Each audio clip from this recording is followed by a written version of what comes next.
Well, if you're nearing retirement or currently retired, you're likely watching the markets pretty closely. And with the current dips in the market, you may be wondering what sort of impact that will have on your investments and retirement lifestyle.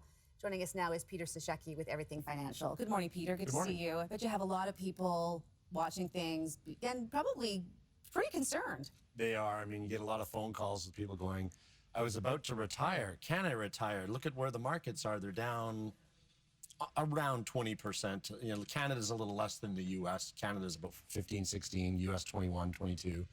But they think, can I still retire with the markets being down?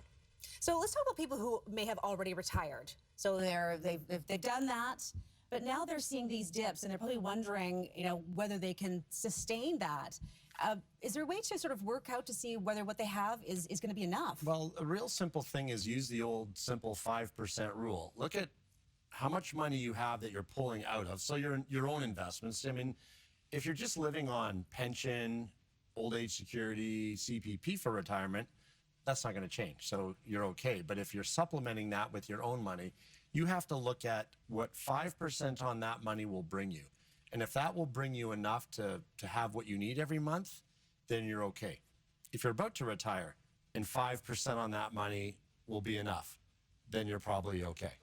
So what about those who are planning for retirement? I mean, it may be years down the road, it may be like a couple of years down the road. What are some things that we should be looking for? Is simply make that plan. Like you said, you're planning for it, and you're exactly right. Is look at the amount of money you have and never use more than a 5% interest rate. You want to err on the extreme side of caution. So what would we be looking at then? Well, 5% on your money. If you have $1 million and 5%, you go, well, that's going to give me $50,000 a year. Is $50,000 a year enough over and above my CPP, my old age security, and maybe you have a pension from your company of some sort? And it's kind of silly, but I'd rather be retiring now when the markets are low than retiring 10 months ago when the markets were at an all-time high, because they have nowhere to go but up. So you're retiring at a low end. And if we start to see recovery, that's a good thing, because you could be making more than 5% possibly in those early years of retirement, which is really good. It seems like a lot to wrap your head around. A lot of numbers here, Peter. It's early in the morning. But, when people are hearing this, is there any way that they could know what to expect down the road? Is there any way to sort of have that crystal ball and to get a sense? I mean, you say that look at history and look at things, but let's say this, the markets are down 20%. And this would be a kind of a record bad thing if it took 5 more years to recover that 20%. But we have to actually recover 25% to get back to the 20% we lost. And if it was 5% a year for the next 5 years, and that's what you needed, you'd take that bet right now, no problem. And normally, there's only been once there's kind of been a lull in the market that took about 4 years from peak to peak.